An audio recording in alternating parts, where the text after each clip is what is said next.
नमस्कार दोस्तों, मैं अंकित यादव आप सभी का स्वागत करता हूं आपके अपने YouTube चैनल रेवन स्टडी में। मेरे प्यारे विद्यार्थियों, जैसा कि आप सभी जानते हैं कि मैं आपको हिंदी पढ़ा रहा हूं और हिंदी में मैंने आपको वर्णमाला बहुत अच्छे से पढ़ा दी है और अब संधि पढ़ा रहा हूं जिसमें स्वर संधि और व्यंजन संधि आप बहुत अच्छे से सीख चुके हो। अब कोई भी सवाल आपका गलत नहीं होगा, चाहे वो स्वर संधि से हो चाहे वो व्यंजन संधि से हो। ठीक है, तो अब एक और संधि बची थी जिसका नाम है विसर्ग संधि, तो इसको भी आज ख़त्म कर लेंगे, कोई दिक्कत नहीं होगी। तो चलिए शुरू करते हैं आज की वीडियो। विसर्ग संधि। विसर्ग संधि में सबसे महत्वपूर्ण है कि इसमें विसर्ग का उल्लेख ज़रूर होगा। अब कहाँ होगा और कैसे होगा ये मैं आपको नियम के दौरान सब कुछ बताने वाला हूँ। ठीक है, तो आप बस एकाग्र मन होकर पढ़ाई कीजिए। तो चलिए शुरू करते हैं। लिखा है पहले नियम में कि सा, शा और शा का नियम क्या होता है। पहला है सा का नियम। ठीक है, अब सा भी तीन प्रकार के होते हैं, एक ए वाला और एक ए वाला। ठीक है, तो तीनों लिख दिए मैंने। और वैसे होता यही है कि शा का नियम। ठीक है, यदि शा, शा और शा ये आधे अक्षर के रूप में हो, देखो हलंत लगा दो, ऐसे हलंत लगा देते हैं ना, तो ये आधा माना जाता है, तो मैंने हलंत लगा के ही लिखा है। आधे अक्षर के रूप में ये मैंने लिख भी दिया कि अगर आधे अक्षर के रूप में हो तो इनके स्थान पर विसर्ग लगाते हैं। कब लगाते हैं विसर्ग? जब इनके पीछे कोई अघोष व्यंजन आए। कौन सा व्यंजन आए? अघोष व्यंजन। ठीक है ना, तो अघोष व्यंजन क्या होता है मुझे पता है आप भूल चुके हो, इसलिए मैं आपके लिए लिख कर लेकर आया हूँ कि अघोष और सघोष क्या होता है। समझिए कि पूरी विसर्ग में आपको अघोष और सघोष यही देखने को मिलेगा। अगर ये अच्छे से आता है ना तो समझ लो आपका जो विसर्ग संधि है वो क्लियर हो गई। ठीक है, तो चलिए समझते हैं। प्रत्येक वर्ग का पहला और दूसरा अक्षर क्या होता है? अघोष व्यंजन, और तीनों सा। तो इससे यहाँ एक और बात क्लियर होती है कि अगर सा का नियम है तो सा कौन सा वर्ण है? अघोष वर्ण है, अघोष व्यंजन है ना। तो अगर अघोष व्यंजन है तो इसके पीछे अघोष का ही नियम होगा। ठीक है, तो अघोष वर्ण कोई आ जाए तो क्या होगा? सा हटाकर विसर्ग लगा देते हैं। और सा कैसा होना चाहिए? आधा होना चाहिए, आधा, इस प्रकार का। और आप जैसा कि देख पा रहे हो उदाहरण में मैंने आपके इसके सामने लिखा भी है कि तीनों शाह आधे हैं। देखो ये रा वाला शाह है और ये शलजम वाला शाह है और ये षटकोण वाला शाह है, तो सभी शाह कैसे हैं? आधे। और उनके पीछे देखो क्या बोला मैंने कि अघोष व्यंजन आना चाहिए, तो देखो ता, ता तरबूज, ता तरबूज, और ये देखो छा छाता, ये क्या है? ये क्या है? ये सारे अघोष व्यंजन ही तो हैं। और देखो चा चम्मच आ गया, यहाँ का कबूतर आ गया, और नीचे भी क्या आएगा? चा चम्मच आएगा। तो क्या पता चल रहा है आपको यहाँ से कि ज़्यादातर कचट तप ही मिलता है, ज़्यादातर। ठीक है, प्रत्येक वर्ग का पहला अक्षर ही आपको मिलेगा, पहला अक्षर मिलेगा, और पहला अक्षर अघोष ही होता है। दूसरा आपको बहुत दुर्लभ में मिलेगा, बहुत रेयरली आपको देखने को मिलेगा कि खा, छा, ठा, था, फा। एक आध अगर मिल गया तो ठीक है, लेकिन मिलेगा आपको सिर्फ कचट तप में ही से ही। ठीक है ना, तो सभी प्रत्येक वर्ग का पहला और दूसरा अक्षर क्या कहलाता है? अघोष व्यंजन, और तीनों सा क्या कहलाते हैं? अघोष। बात समझ में आ रही है। और सघोष के लिए क्या होता है? गा, घा और इया, मतलब प्रत्येक वर्ग का तीसरा, चौथा और पांचवा, तीसरा, चौथा और पांचवा, तीसरा, चौथा और पांचवा, और या, रा, ला, वा, हा, ये क्या होंगे? घोष व्यंजन होंगे। ठीक है ना। कुछ लोग अभी भी इसमें कन्फ्यूज़न होंगे कि गुरुजी मुझे का से लेके, का कबूतर से लेकर तो आता ही नहीं है। तो देखो मैं आपको बता देना चाहता हूँ कि अगर आप हिंदी पढ़ रहे हो तो आपको पूरी वर्णमाला अच्छे से आनी चाहिए, छोटा छोटा आ से लेके ज्ञागानी तक, इतना तो आप याद कर ही सकते हो। कोई भी बच्चा हो वो नर्सरी से सीखने लगता है कि छोटा आ, बड़ा आ, छोटी ई, बड़ी ई, तो ऐसे ही आप थोड़ी सी जहमत उठा लो, थोड़ा सा ही तो पढ़ना है, का कबूतर से लेके और माँ मछली तक। ठीक है, इतना आप सीख लो, बाकी तो मैं सिखा ही रहा हूँ आपको, तो बस ऐसे हो जाएगा। बात समझ में आ रही है। तो क्या नियम है कि यदि आधे शा के स्थान पर क्या लगाना है? विसर्ग लगाना है। और कब लगाना है? जब आधे शा और शा के बाद अघोष व्यंजन आए। कोई भी शा हो और आधा हो, उसके पीछे अघोष व्यंजन हो, तो वह क्या हो जाएगा? हट जाएगा और विसर्ग आ जाएगा। और एक बात और बता देना चाहता हूँ, विसर्ग संधि की खासियत ये है कि विसर्ग संधि में किसी ना किसी स्थान पर क्या होगा कि कोई एक ऐसा अक्षर होगा जो हटेगा और उसके स्थान पर विसर्ग आएगा। ठीक है, कि विसर्ग अपनी जगह बनाता है और किसको हटाकर, जिसका नियम है। कैसे, देखो जैसे सा का नियम था, सा का नियम है, अभी पढ़ रहे हो आप, तो सा हटेगा और क्या हो जाएगा, बिही धन तार। ऐसे ही निस्तार है तो निही धन तार, आधा सा हटा देना है, निस्तारण तो निही धन तारण। ठीक है, और निश्चल है तो निही धन छल, सासलजम का हट गया, क्योंकि सासलजम का भी तो आधा आना है, आधा आएगा, पीछे अघोष है ही, छा छाता अघोष ही तो है, देखो छा छाता है ना अघोष, तो अघोष है तो बस हटा दो आधे शा को, निहि धन छल, ऐसे याद करना है। आगे और भी बता देता हूँ, बहुत सारे लिख के आता हूँ मैं। देखो निश्चय है तो क्या लिखेंगे, निहि धन चय, और दुष्कर्म है तो दुह धन कर्म, बस आधा सा हटना है। यहाँ है हरिश्चंद्र तो हरि ही धन चंद्र, ऐसे कर सकते हो।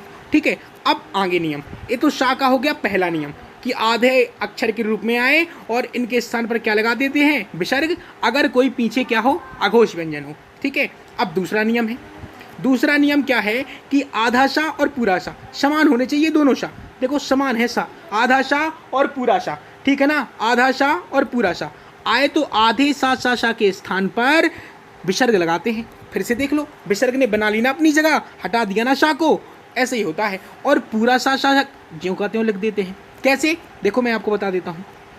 देखो सा के नियम में सबसे खासियत बात क्या है कि एक तो क्या है कि जो आधा सा है वो हटना है, पहले नियम में भी हो रहा था और दूसरे नियम में भी हो रहा है। पहले नियम में क्या था कि आधे सा के बाद अघोष वर्ण आ रहा था, ठीक है, और दूसरे नियम में क्या है, आधा सा तो आ ही रहा है और उसके पीछे पूरा सा भी आ रहा है।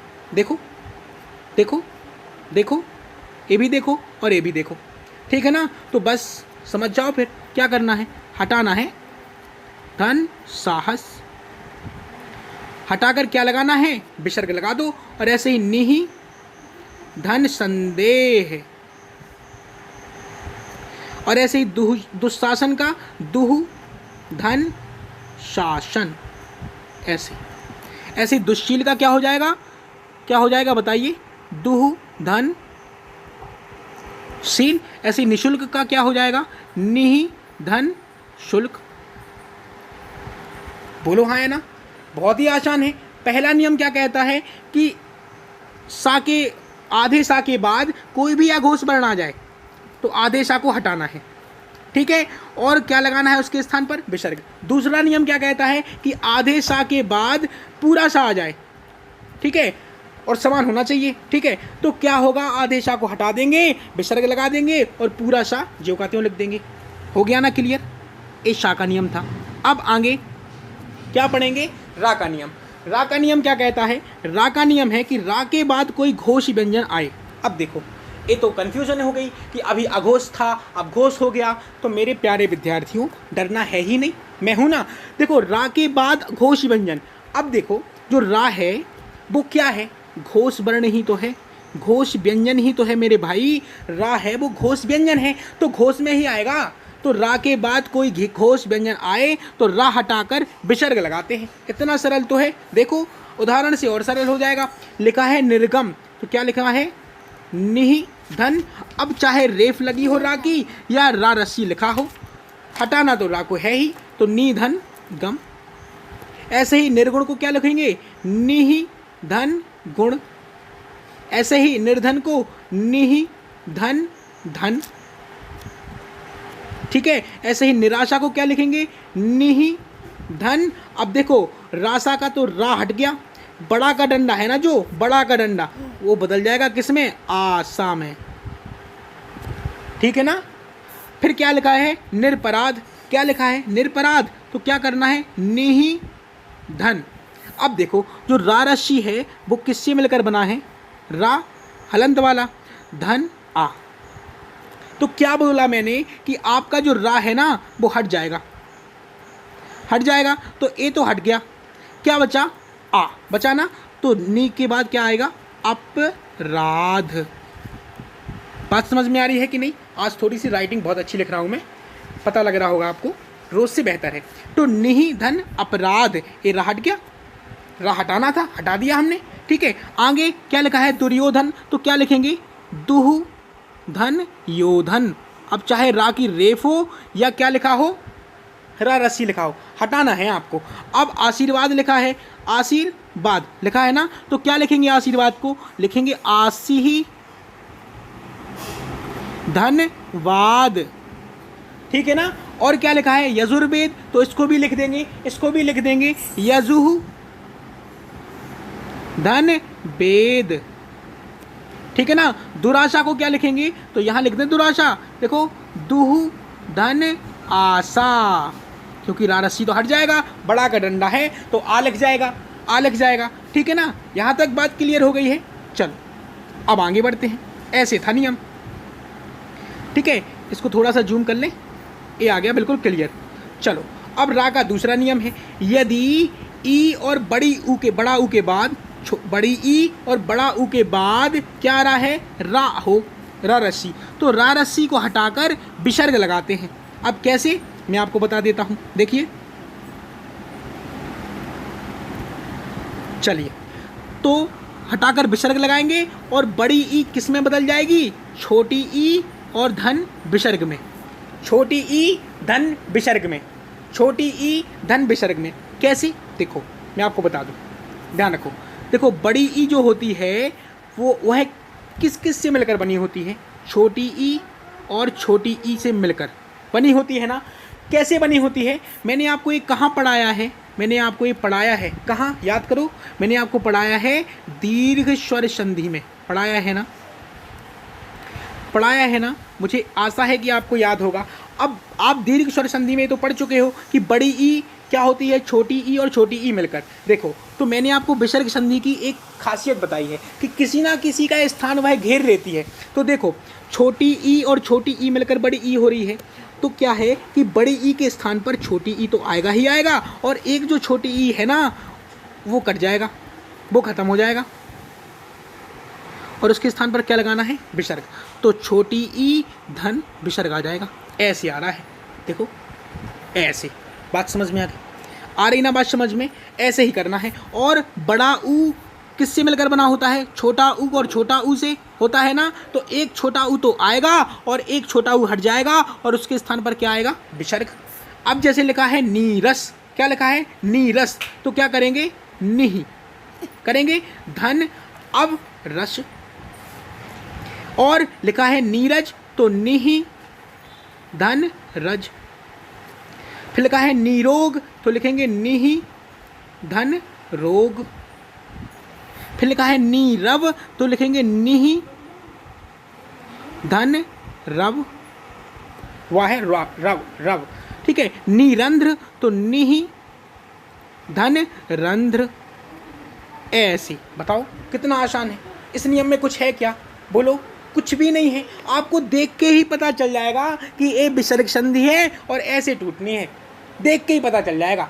बिल्कुल भी परेशान नहीं होना है, ठीक है ना। अब आगे का नियम,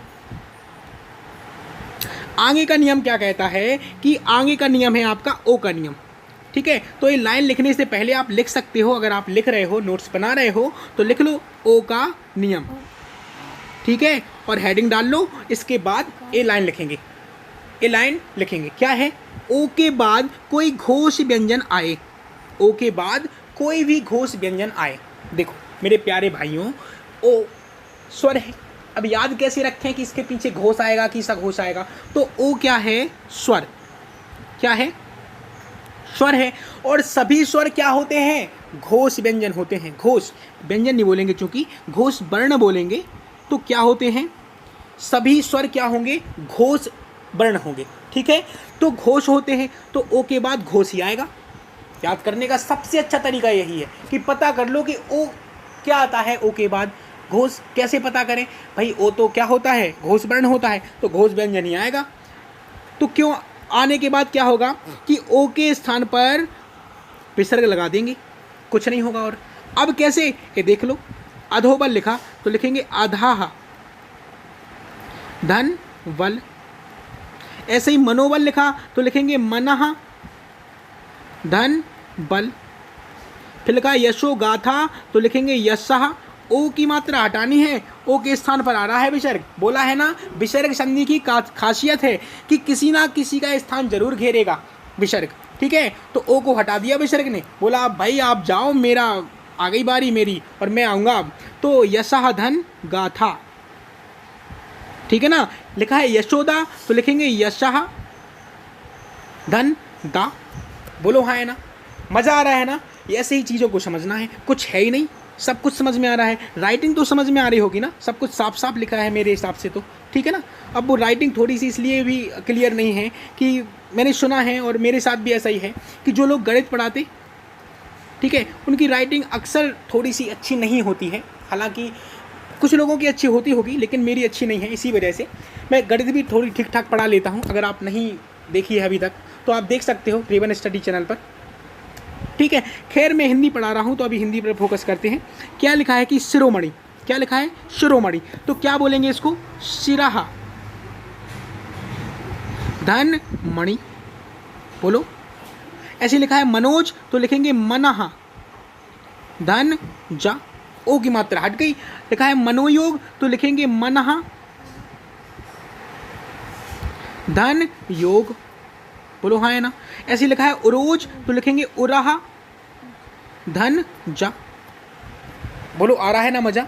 ऐसे ही सीखना है, ऐसे ही सीख पाओगे आप, ठीक है। जितनी ज़्यादा प्रैक्टिस करोगे उतना ज़्यादा समझ में आएगा। फिर भी मैंने कोशिश की है कि आपको जो भाषा है वो और ज़्यादा सरल करके लेके आ रहा हूँ। तो भाषा मैंने बहुत सरल कर दी, आप किताबों में देखोगे बहुत कठिन लिखी है, मैंने बहुत सरल करी है। और भाषा सरल करने के बाद एक उदाहरण लेकर आया हूँ, तो आप प्रैक्टिस करो। हर एक का तो मैं 7-8 उदाहरण तो मैं ही दे देता हूँ, ठीक है। 5-6 आप कर लो अपने हिसाब से, बिल्कुल क्लियर हो जाएगा, ठीक है। अब आगे, हालांकि 3 ही नियम होते हैं, एक रा वाला, एक सा वाला और एक ओ वाला, जो आप तीनों पढ़ चुके हो, ठीक है। ये कुछ अन्य नियम हैं जो अलग तरीके से पूछे जाते हैं, तो कोई दिक्कत नहीं, उनको भी देख लेते हैं। क्या है अन्य नियम में, क्या है कि विसर्ग के बाद स्वर आए। स्वर क्या होता है, छोटा आ से लेकर और अंगहा छोड़ दो और आओ तक आ जाओ, ऐसे। तो विसर्ग, ये सब क्या होंगे, स्वर होंगे। तो क्या होगा, विसर्ग हटाकर ज्यों का त्यों लिख देते हैं। देखो इसको ना अलग तरीके से पूछते हैं। आपको परीक्षा में पूछा जाएगा कि अतः धन एव, इसका संधि विच्छेद ए है, तो आप शब्द लिख कर दिखाओ। तो क्या लिखेंगे, अतएव, ठीक है ना, अतएव। अब लिखा है मनः उच्छेद, तो लिखेंगे मन उच्छेद, ठीक है। लिखा है यशः धन इच्छा, तो लिखेंगे यश इच्छा। बोलो कितना आसान है। ऐसे ही पूछा जाता है, आपसे ए पूछा जाएगा और आपको ही बनाना पड़ेगा। आप बहुत ही आसानी से बना दोगे, ये तो देख के ही पता चलता है। ये तो खामखा नियम लिख दिया, नियम नहीं होना चाहिए था ये, ठीक है। लेकिन विसर्ग का उल्लेख है तो बना दिया विसर्ग, ठीक है। अब पहले से बना है तो पढ़ना तो हम लोगों को है, पढ़ना ही पड़ेगा, कोई दिक्कत नहीं है, पढ़ लेंगे। बहुत ही आसान है, तो भाई ये तो बहुत ही सरल है, तो पढ़ लो। अब लिखा है तयः धन उत्तम, तो तय उत्तम, ऐसे। बोलो हाँ है ना, बहुत ही आसान, बहुत सबसे ज़्यादा आसान, ठीक है। तो क्या हो रहा है कि विसर्ग के बाद यदि कोई स्वर आ रहा है, देखो ए, उ, ई और उ, ये सभी स्वर ही तो हैं। स्वर आ रहा है तो क्या होगा, विसर्ग हटा देंगे बस और ज्यों का त्यों लिख देंगे। अतः धन एव, अतएव। मनः धन उच्छेद, मन उच्छेद। यशः धन इच्छा, यशिक्षा। और तयः धन उत्तम, तय उत्तम। बोलो हाँ है ना, समझ में आ गई बात। अब आगे एक और नियम होता है, ये रहा। बोला है कि विसर्ग के बाद कोई अघोष व्यंजन आए। अघोष आपको समझ में आ रहा होगा, क्योंकि मैं आपको अघोष बहुत अच्छे से समझा चुका हूँ। क्या, प्रत्येक वर्ग का पहला और दूसरा वर्ण, मतलब कचटतप और का के बाद खा, चा के बाद छा और टा के बाद ठा, ता के बाद था और पा के बाद फा, ये सब। तो देखो यहाँ का आ रहा, यहाँ पा, यहाँ का, यहाँ पा, ठीक है। तो पहली ही लाइन में सिमट जाते सब। दूसरी लाइन आपको बहुत कम देखने को मिलेगी। मैं आपको बार बार बोल रहा हूँ कि आपको बहुत कम देखने को मिलेगी, पहली लाइन आपको सबसे ज़्यादा देखने को मिलेगी। तो कचटतप से याद रखो, अघोष की बात हो रही है तो आप कचटतप ही याद रखो बस। अघोष मतलब कचटतप, ठीक है। सघोष की बात हो रही है तो आपको ये देखना है कि कचरतप ना हो, बाकी कुछ भी हो, ठीक है, क्योंकि दूसरी लाइन आपको बहुत कम देखने को मिलेगी। दूसरी जो लाइन है खा छा ठा था फा, ये वाली, तो ये आपको बहुत कम देखने को मिलेगी, आपको कचरतप ही देखने को मिलता है, ठीक है। तो ऐसे भी आप याद कर सकते हो। ये नियम क्या कहता है कि कोई अघोष व्यंजन हो तो विसर्ग नहीं हटेगा, ज्यों का त्यों लिखेंगे। देखो ये जो अक्षर है ना, ये जो शब्द हैं, ये आपको पहले से पता होंगे, आपने पहले ही कई बार किताबों में बार बार पढ़े होंगे, तो कोई दिक्कत नहीं है, फिर से देख लो। अब प्रातः काल को आप ऐसे थोड़ी ना लिख दोगे, प्रातःकाल। आप कहोगे गुरुजी तो गलत पढ़ा रहे हैं आप, ऐसे नहीं लिखते। फिर आप कहोगे कि देखो ऐसे लिखते हैं, आप बताओगे मुझे कैसे, प्रातः काल ऐसे लिखते हैं ना, याद आ गया होगा आपको। ऐसे ही अधःपतन को क्या लिखेंगे, अधः ज्यों का त्यों, बस बीच का धन हटाना है, अधः पतन, ठीक है। मनः धन कल्पित तो मनः कल्पित, ऐसे लिखना है बहुत आसान तरीके से। फिर लिखा है अतः धन करण तो अतः करण, ऐसे बोलो। ऐसे लिखा पयः पान तो पयः पान, ऐसे लिखना है। कुछ है ही नहीं इसमें, आसानी से हो जाएगा, कोई दिक्कत नहीं है, बिल्कुल आराम से समझेंगे। आशा करता हूँ आपको बहुत अच्छे से समझ में आया होगा। मैंने पहला नियम बताया है कि सा का नियम, इसमें तीनों सा आते हैं, ऐसे वाले आते हैं ना। क्या बताया मैंने कि इसके बाद अगर कोई अघोष वर्ण आ रहा है तो आधे सा के स्थान पर हटा देंगे और आधे सा के स्थान पर क्या लगा देंगे, विसर्ग, बताया ना। दूसरा नियम क्या बताया कि अगर सा के साथ इसी का सा, एक आधा सा और एक पूरा सा आ रहा है तो क्या होगा, आधे सा के स्थान पर विसर्ग लगा देंगे और पूरे सा को ज्यों का त्यों लिख देंगे। फिर क्या बताया मैंने, रा का नियम बताया ना आपको। देखो रा का नियम पहला तो बताया, दूसरा वाला पहला नियम क्या बताया, रा का पहला बताया मैंने आपको कि रा के बाद अगर कोई घोष व्यंजन आए तो रा हटाकर विसर्ग लगाते हैं, ठीक है। जैसे निर्गम था तो निहि धनगम हो गया था, ठीक है। एक तो ये बताया था। दूसरा क्या बताया था, दूसरा मैंने आपको बताया है कि रा बड़ी ई और बड़ा ऊ के बाद रा हो तो रा हटाकर विसर्ग लगाते हैं, और बड़ी ई बदल जाती है छोटी ई और विसर्ग में, और बड़ा ऊ बदल जाता है छोटा ऊ और विसर्ग में, ठीक है। क्योंकि विसर्ग संधि का एक क्या होता है, गुण होता है, क्यों है, किसी ना किसी का स्थान जरूर घेरेगा। तो यहाँ छोटी ई की जगह खा गई विसर्ग और यहाँ छोटा ऊ का, ठीक है ना। तो नीरस का क्या हो जाएगा, निहि धन रस। ऐसे ही एक ओ का नियम बताया कि ओ के बाद अगर कोई घोष व्यंजन आए तो ओ के स्थान पर विसर्ग लगाते हैं, ओ हटा देते हैं, ठीक है। इसके बाद अन्य नियम में बताया, तो ये तो आपको देखने से ही पता चल रहा है, ठीक है। क्या है कि विसर्ग के बाद यदि स्वर आए तो क्या होता है, विसर्ग होता है एक तरफ और एक तरफ स्वर, विसर्ग धन स्वर, ऐसी रचना होगी। देखो विसर्ग है बिल्कुल है, स्वर है बिल्कुल है, तो विसर्ग धन स्वर ऐसी रचना होगी इसमें।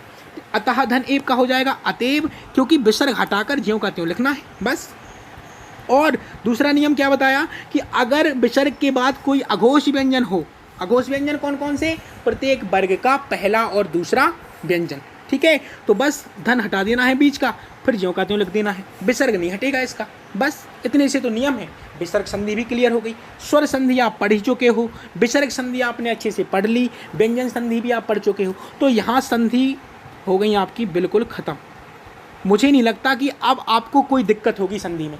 अगर जो बोलता है ना कि मुझे दिक्कत हो रही है, तो भैया उनसे विनम्र निवेदन है कि एक बार फिर से ध्यान से पढ़ लो, कोई दिक्कत नहीं होगी, ठीक है। बस बढ़िया सी पढ़ाई करो और कुछ नहीं करना है, ठीक। आराम से पढ़ो, फिर मुलाकात होगी अगले अध्याय के साथ, क्योंकि पार्ट 1 खत्म हो चुका है और पार्ट 2 भी खत्म हो गया है। अब पार्ट 3 शुरू होगा और क्या लेकर आऊँगा ये सरप्राइज़ है आपके लिए। तो मिलते हैं अगली वीडियो में, तब तक के लिए नमस्कार।